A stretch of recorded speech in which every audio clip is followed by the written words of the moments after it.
I used to have to make an effort to switch between imprints, but now I can slip back and forth without even thinking. Who am I talking to now? Echo. You're always talking to Echo. So anyway, the next day, Victor's contract is up, and so the Dollhouse restore his original personality imprint back into his head as promised. Because they always keep their promises. Except for all those times they totally don't. Which I thought included Victor, but I was mistaken. Hashtag my bad. The next day, Victor's contract is up, and he's released back into the real world to resume his real identity. Whatever that is. Meanwhile, back at the Dollhouse, Sierra is waiting for Victor to come back, not able to understand why he's not there. Then, back with Victor, we see that after being gone for so long, he can't even sleep in his own bed, instead opting to sleep in the bathtub, since that's more like the familiar sleeping pod that he has become accustomed to, at least on a subconscious level. And it's a good thing that Victor opted for the bathtub, too, since when the assassins break into his house to murder him, he's not in his bed. So, you know, it's a classic Nazgul murdering the pillow situation. For some reason. Wait, why do assassins break into his house? Is this a standard Dollhouse retirement party? Probably. Probably. Also, the assassins managed to grab him anyway, so I guess the whole bathtub thing wasn't actually all that helpful after all. Also, apparently they weren't assassins, they were military kidnappers. Anthony Sicoli, Sergeant, 3rd Battalion, 75th Ranger Regiment. Yeah, that's me. Military called us broken soldiers. Didn't know what to do with us, so they packed us away for 5 years. Yeah, that sounds like a real division. Also, apparently they have some kind of an underground Dollhouse ripoff, and so they inject a microchip into Victor. Oh, for fuck's sake, can we stop making this so needlessly complicated? So, what does this microchip do? Well, it links Victor into the super soldier hive mind that allows all of the soldiers to think and act as one. Oh, for fuck's sake, what? Meanwhile, back at the Dollhouse, they give Sierra her original memories back in hopes that she will be able to get through to Victor. Or whatever the fuck his name is. So they send in Sierra, or Priya, to extract Victor, or Anthony. You know what? Fuck it. I'm just calling them Victor and Sierra. This is confusing enough already. Sierra manages to pull Victor out momentarily, but Echo knocks him out anyway, since he's a liability. Anything Victor hears, the soldiers can hear.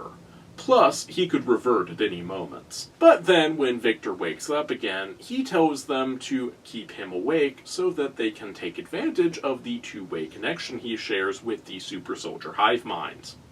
That was a string of words I just put together. And then Echo injects herself with the microchip in order to link up with the super soldier hive mind. What? Why? I think she's trying to become their new Borg queen, but I can't tell if it's working or not. Oh, there it is. Yeah, it's working.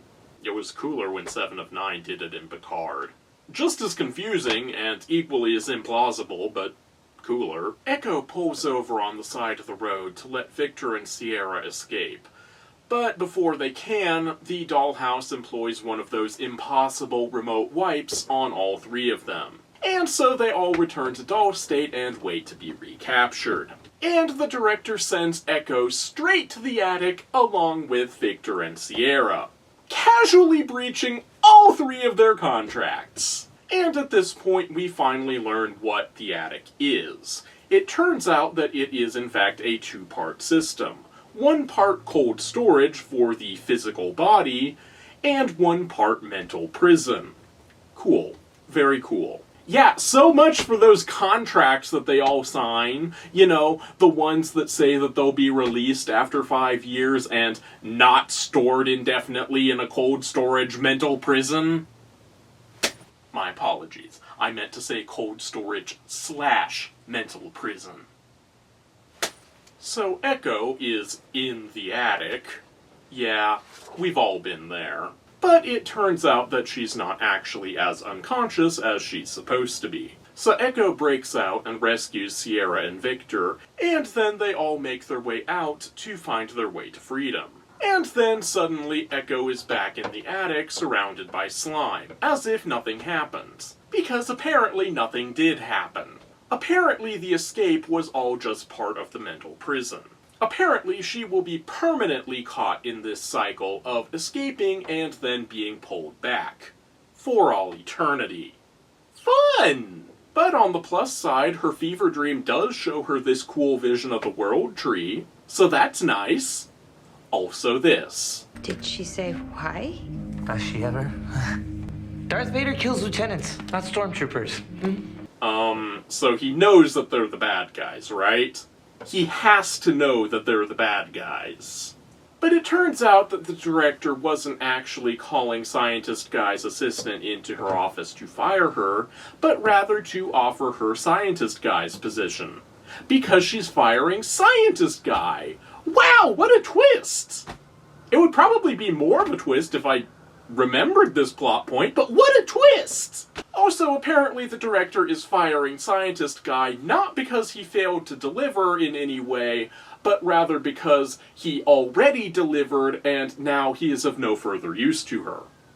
Wow, cold. So back in the attic, Echo comes across a guy who discovered a weakness in the Dollhouse's cybersecurity.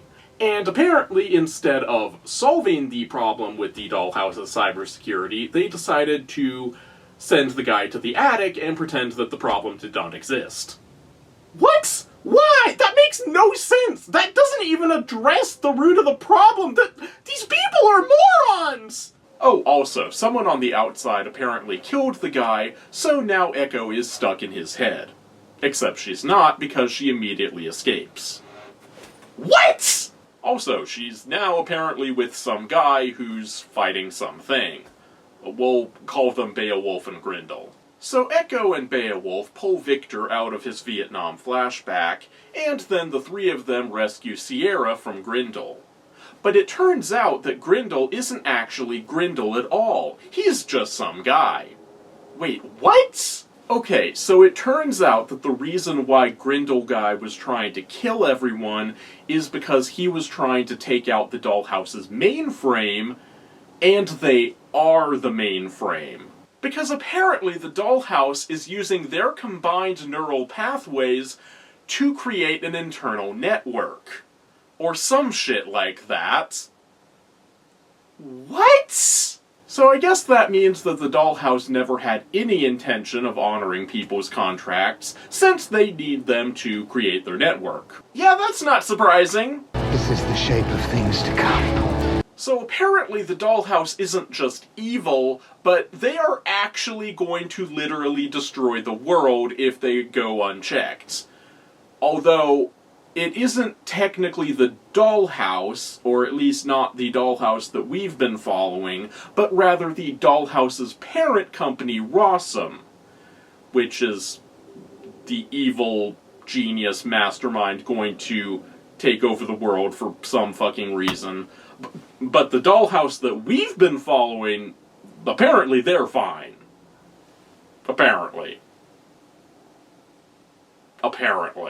Also, apparently Caroline, aka Echo's original personality, was investigating the Dollhouse. And she was captured and turned into a doll. Wow. Wow. But unfortunately, Caroline's memories just happen to be the only memories that Echo is unable to access. Convenience. Or inconvenience, or I don't even fucking know at this point. But it turns out that Echo's nightmare loop actually gave her the blueprint for how to break out for real. It turns out that all she needed to do was do the exact same thing she did before, except for real this time. Wait, that was an option? Then why the hell didn't it work before? She did the exact same thing! Why does it work this time but not last time? This makes no sense! But yeah, this time around, for no apparent reason, it works! It just works! Because shut up! So it turns out that Echo discovering the Dollhouse's secret and escaping the attic was actually the director's plan all along. Of course it was. So now Echo is ready to meet Caroline, aka herself. Well, at least that's not confusing. So they get Caroline's hard drive out of storage and get ready to imprint Echo with it, so that Caroline can join the house party already in progress in Echo's head. All we need now is... Caroline, Where's the witch? gone. Or at least that was the plan until they realized that Caroline is in fact missing from the archives. This building is farting. Also, FBI guy is alive again. When did that happen? Who cares? We all knew it was coming. Anyway, we get this flashback of Caroline meeting her ex-girlfriend from before. Well, I guess future ex-girlfriend at this point. So I guess we'll finally learn what exactly happened between them to make ex-girlfriend kill Echo/Caroline. Try to murder. She was not successful. Meanwhile, back in the present, Scientist Guy has a theory that Echo in fact stole her own hard drive, because she probably has a subconscious reluctance to let her new personality meet her old personality. Cool. Very straightforward. It's a very open space. You let them roam. They roam like free-range chickens. We keep ours more like veal. See? This is the nice Dollhouse! Our people are the good human traffickers! What the fuck? So, since they don't have the Caroline hard drive, the Scientist Guy decides to try and restore the broken backup Caroline hard drive from the last season, which I don't think I mentioned, but there was a broken backup drive, so just trust me on that. And since he is unable to do it himself, he enlists the help of Echo's, or rather Caroline's, ex-girlfriend to help him. But it turns out that Caroline's ex-girlfriend doesn't really want to restore the mind of her ex-girlfriend. And that, kind of makes sense. And cue more flashbacks of Caroline and ex-girlfriends. Apparently, Caroline's ex-girlfriend worked for the Dollhouse at that point, and so Caroline used her ex-girlfriend in order to get close to the Dollhouse. But apparently also, ex-girlfriend was apparently into that, so I guess their falling out happened later. Also, it turns out that FBI Guy is now a doll of himself. Furthermore, the backup memories that they used to rebuild his brain were missing a few key memories, and so he does not remember being in love with Echo. Well, that sucks. I guess. I don't know. She's probably better off without him. She can do so much better. She's got alpha. I don't know. I ship it.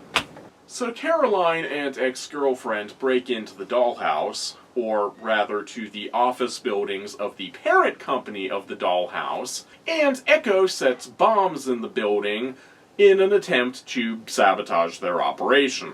But she finds people in cold storage in the basement of the building, and so she has to attempt to disarm the bombs, because she might be willing to destroy property, but she's not willing to put people's lives in danger, especially when it looks like they're just victims of the Dollhouse. Back in the present, Echo convinces her ex-girlfriend / Caroline's ex-girlfriend to help her rebuild Caroline's backup hard drive, since it turns out that neither Echo nor ex-girlfriend want Caroline to come back, at least not in the driver's seat.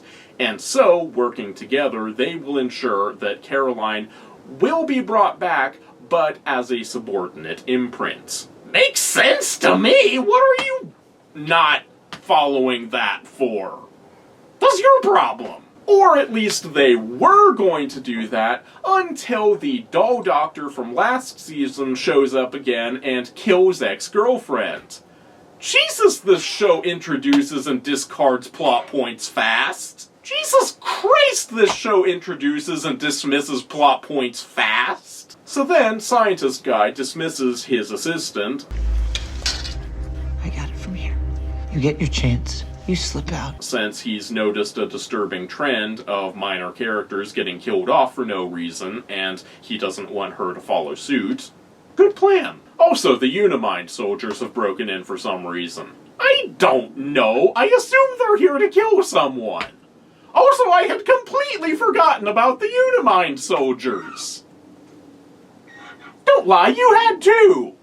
The penultimate episode opens with a flashback of the Dollhouse catching Echo, or rather Caroline, during her original espionage mission.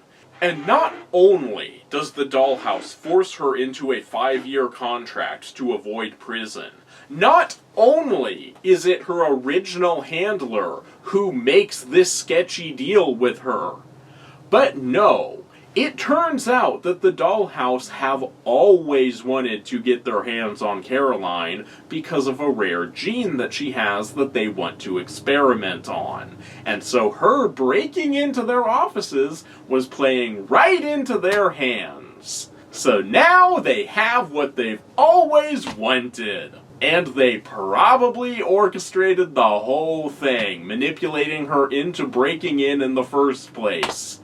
Because that's just kind of what they do. They've done it to Echo throughout this entire series. Wow, that's a lot. So back in the present, they resurrect ex-girlfriend by sticking her consciousness in Victor's body, because I guess she died, which I have no memory of, but they're resurrecting her, so I assume she died.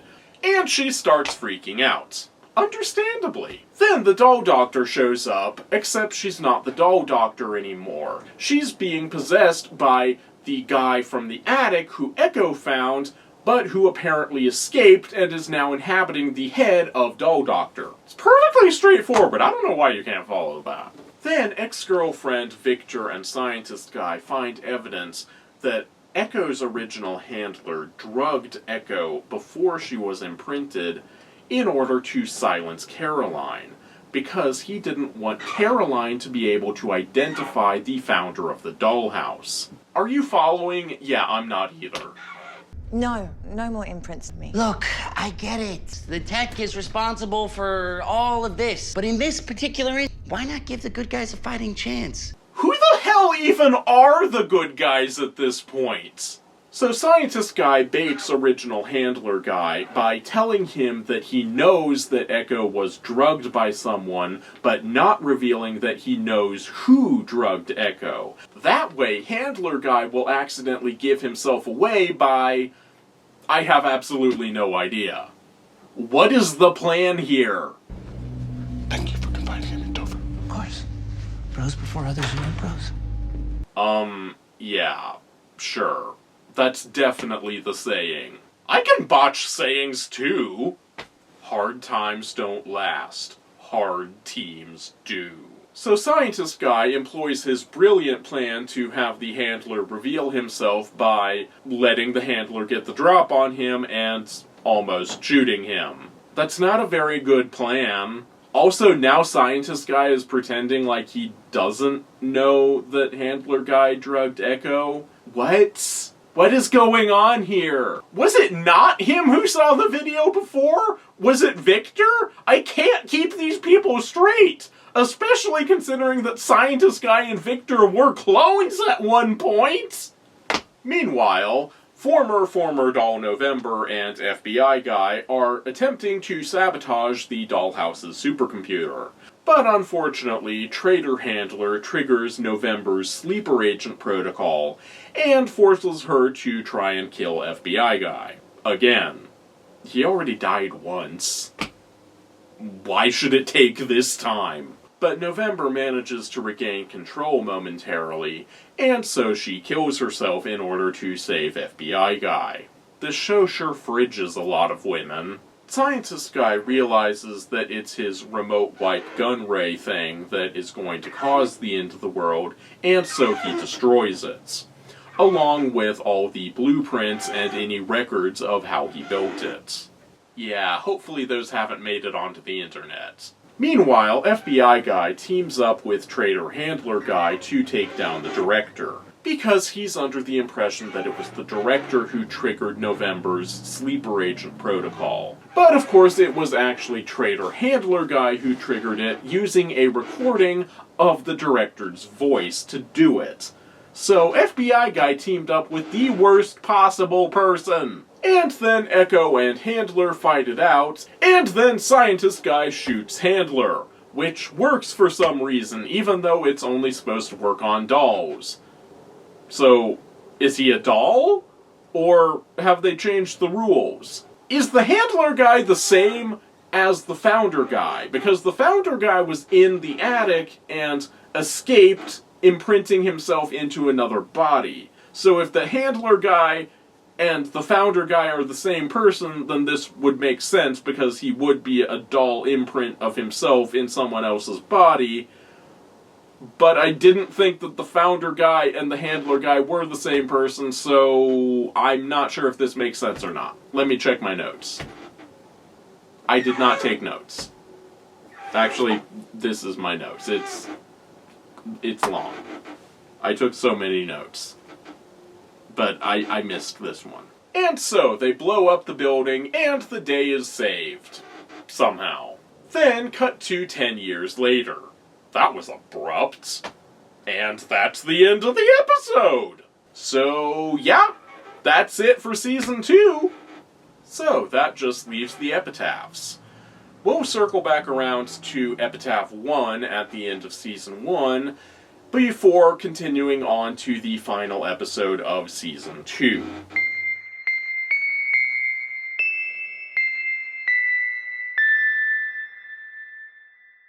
Epitaph 1 opens in media res 10 years after the events of Season 2's penultimate episode. And the world is on fire. Well, so much for the day being saved in the last episode. Someone fucked up royal. Okay, so from what I'm able to gather, there seem to be two warring factions. Possibly one human and one zombie, it's a little unclear. And the faction that we're following, let's call them the good guys for simplicity, go into an underground bunker to hide from the, we'll just call them zombies. So they crawl into the tunnel and rappel down a shaft, and they find the remains of the dollhouse. But also, they don't know what it is, so I guess this apocalypse doesn't keep very good records. Which, I mean, fair, but that does still seem like a rather important detail to forget, considering that the dollhouse caused the apocalypse. So, you know, there's that.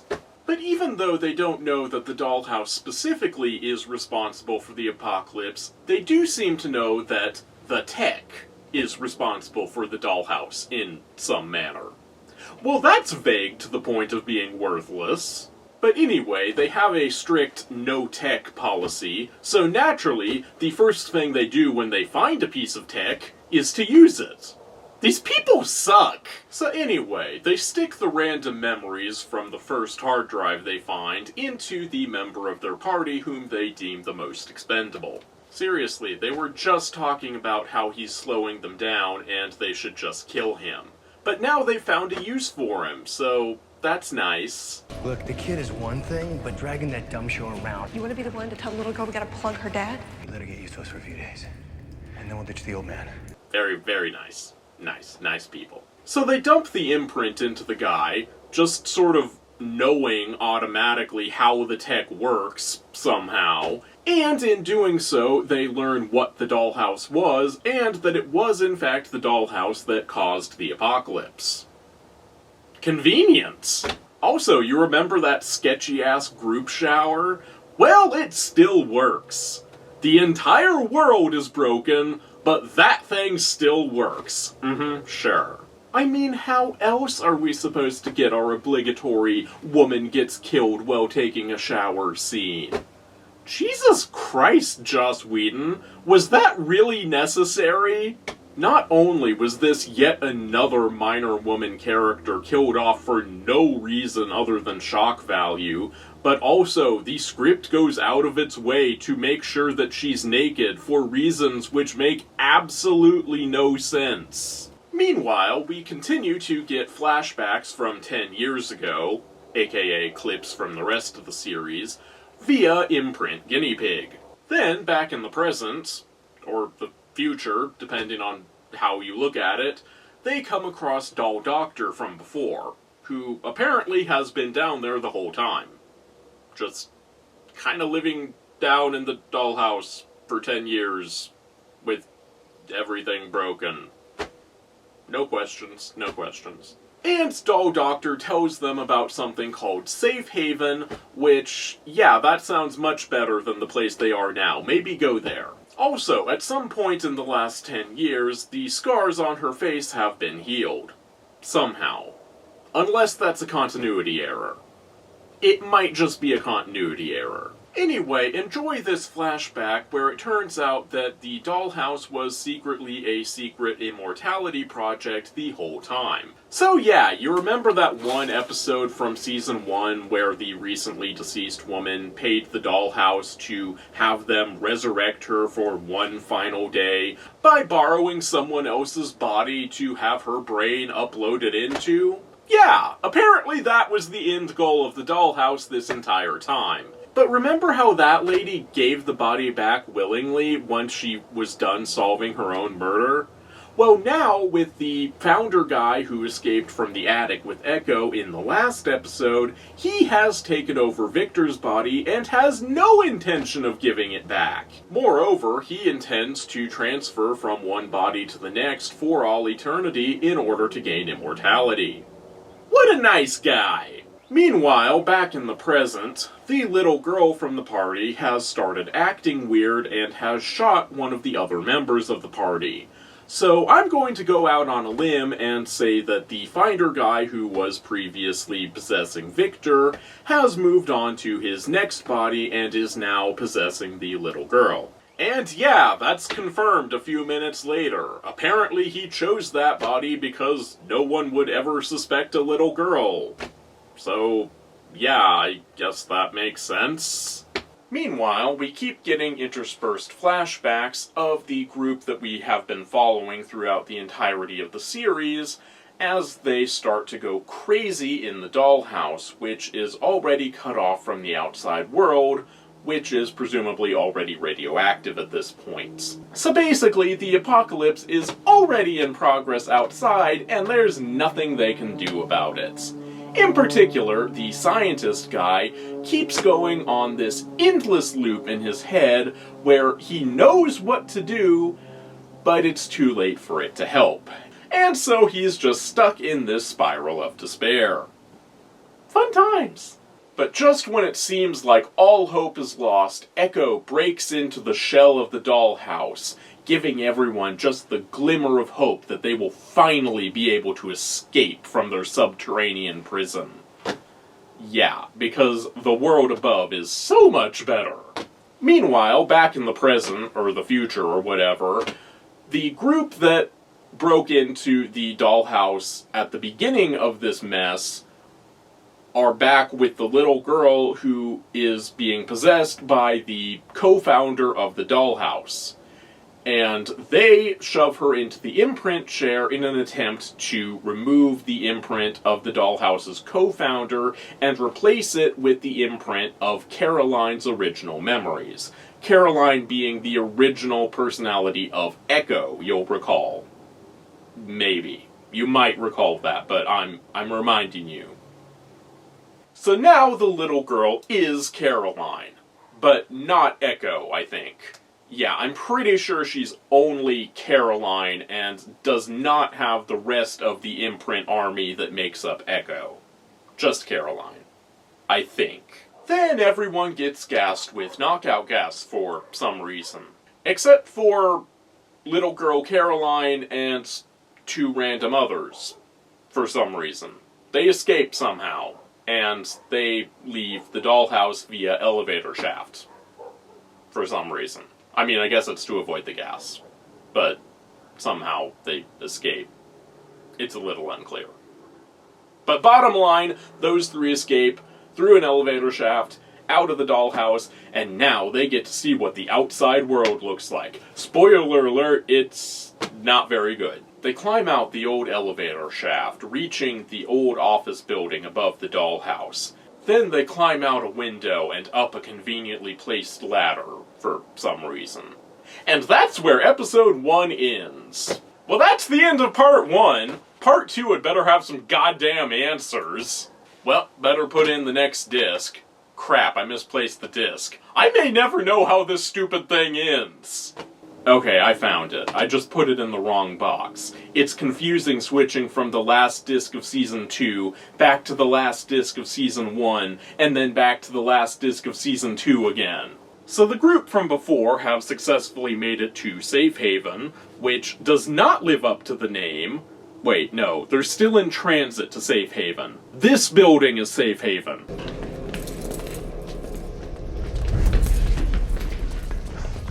Still does not live up to the name. So Echo and FBI guy show up to rescue Caroline and the two others from Safe Haven. Which, I maintain, Safe Haven is not a place that you should ideally need rescuing from. It's like right there in the name. This is false advertising. And they find Scientist Guy, who still seems a little out of it, but he does think that he can save the world, so hey, let's give him a shot. So Echo and FBI Guy bring the new recruits to what I guess is the real Safe Haven, the house where everyone has been hiding out for the past 10 years. Or however many years it's been since the flashback we saw where they escaped from the Dollhouse, which we're not given a timeline on that. Also, apparently they're getting their groceries from Hill House. Are these from the East House? Hill House. They need help finishing the well in the next few days. Which might explain a few things. Also, apparently they're looking for a vaccine against brainwashing and imprinting. I thought there was a vaccine. You said there was a vaccine. There was, but this is new. Yeah, I don't think a vaccine is quite the right thing in this instance. Unless it's a vaccine against a computer virus? Is it a vaccine against a computer virus? Yeah, maybe make one of those. I'm not entirely sure what's going on here. And then Victor shows up, but I'm not sure if he's still being possessed by the co-founder at this point, or if he's himself at this point, or if he's being possessed by someone else. I think he's himself at this point, whatever that even means anymore. So they all get in a truck and drive somewhere, for some reason. I guess they're looking for a computer virus, or vaccine, or whatever. Computer virus vaccine. Antidote against computer viruses. 20 cc's of Norton software. Actually, yeah, a computer virus would make way more sense than a vaccine in this instance. Or maybe tinfoil hats? Have they considered tinfoil hats? So it turns out that the so-called vaccine that they're looking for is in fact a massive remote wipe that will knock out all Dollhouse tech, and will effectively erase all dolls currently in existence, which presumably will also kill Echo in addition to all of the immortal Dollhouse fat cats, so I guess they're going for the whole noble sacrifice trope here. Classic trope, sure, let's do it. Seems like the most graceful way of ending this mess, honestly. So they have a random fight scene and some people die. I don't know what's happening. But I think they're getting closer to the device thing, or possibly to a radio tower thing that they can graft the device thing onto, if they already have the device and are just looking for a way to deploy it. But either way, they're getting closer to their vague and unspecified goal. Which is good. So they break back into the Dollhouse, or possibly break into a different Dollhouse, considering that this Dollhouse appears to be in better shape than the last Dollhouse they broke into, and Alpha's there for some reason. I guess he's a friend now? Damn, what did we miss in the last 10 years? I feel like that was a much more interesting story. So then, the Unimind soldiers from before break in and hold the Scientist Guy hostage. But then I think maybe they're going to help instead? No, they don't help. But they are easily defeated, so that was kind of pointless. So they find the tech they were looking for, except it's not tech, it's a journal, and a blank journal at that. So Scientist Guy starts writing his formula down in the blank journal, and why did they come all this way if he just needed a blank journal to write his thoughts down in? Is this the last paper on Earth? Maybe. That is a legitimate possibility. Okay, yes. This is definitely the last paper on Earth, so... Okay, this was worth the trip, I guess. Last paper on Earth. So Scientist Guy designs the device and builds the device, but unfortunately it turns out that it is going to have to be grafted onto that radio tower that I think I mentioned before, possibly, and this is going to have to set it off extremely high up and by hand, which means someone is going to have to sacrifice themselves in order to do it. And Scientist Guy volunteers himself for that honorable position because he just really wants to sacrifice himself, damn it. Technically, it would make a lot more sense for Echo to do it, since she's dead either way, but you know what? If the Scientist Guy wants to sacrifice himself, fine. Do it. Whatever gets this over faster. Also, it turns out that maybe the reason he wants to sacrifice himself is because he doesn't want to have to deal with the actual cleanup process that comes after. So, you know, fair. So apparently, once the pulse is set off, the dolls won't so much die as they will become empty shells devoid of imprint programming. So everyone who's ever been wiped or imprinted would go back to their original identities. Including us. Anyone with active architecture, we'd be reset too. Back before it all started. We'd forget. Everything. But Echo is confident that the dolls will once again be able to develop their own neo-personalities, much as she herself and Alpha did before. So, yeah, maybe that can happen. That's a possibility, I suppose. But either way, the immortal Fat Cats will be evicted, so that's the main thing. So Scientist Guy goes up to the top of the Dollhouse office building to set off the device, and the building explodes for some reason. Why? Wouldn't it have been more of an electromagnetic pulse and not an explosion? Oh, whatever. So the dolls all start waking up, having had all traces of imprint programming removed from them, and apparently they have all reverted back to their own original personalities. Wait, was that one of the possibilities mentioned earlier? I don't think it was. Oh, whatever. And then Echo, who's still Echo for some reason, takes one final look at her old imprint hard drive for some reason, and then goes down to sleep in her old sleeping pod for some reason. And that's it! That's the whole series! God, that was weird! Though one of the DVD sets did come with this comic book tie-in, so I guess we should go ahead and take a look at that. So the comic book is a sequel to the main series, but a prequel to the Epitaphs. So it's in between. It shows the events that lead up to the apocalypse seen in said Epitaphs, how the Dollhouse apparently somehow uploaded doll programming into people's heads by simply calling their cell phones. What? How? And why? This doesn't clarify anything at all! And it ends on a cliffhanger, so apparently there's a whole line of tie-in comics that are supposed to bridge the gap. But I'm not nearly interested enough to seek those out. Maybe someday, if I get enough interest, I'll consider doing a follow-up, but we all know that's not going to happen. Anyone who's been watching this is either going to be just as frustrated and confused as I am and never gonna want to look back on this, or they're going to be diehard fans of Dollhouse who are going to be annoyed at how badly I botched this analysis. Which, I mean, fair. I did lose track of the narrative several times. So I guess that's it! So what have we learned from all this? I don't even fucking remember what we were trying to learn, so hopefully we learned it already. Maybe the real journey of the essay was the lessons we learned along the way. Or at least I certainly hope so, because I don't remember what those lessons were anymore, so I really hope we learned them along the way. And then forgot. Which is also not ideal. Or at least I certainly hope so, because I don't remember what those lessons were now. Suffice it to say, Joss Whedon is a pretentious, controlling creep, and that's all I've got. The script calls for hot and haunted. Does this girl look hot and haunted to you? I am so over this video. Next time, let's see what we can learn from King of the Hill. That sounds like more fun. Right.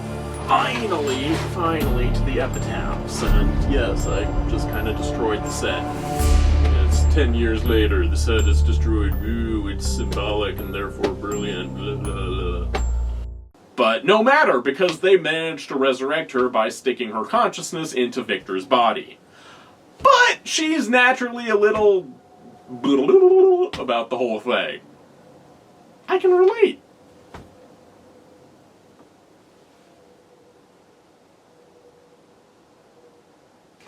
And she starts freaking out. Understandably. I mean, my phrasing before was fine. No notes. So I guess we're finally going to see what exactly... What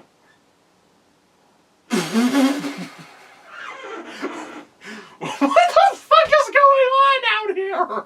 I've reached the end of what I've written. I guess I didn't write a conclusion. I don't think I ever thought I would make it this far. And I almost didn't. I almost died like 5 times doing this damn review. This stuff is dangerous!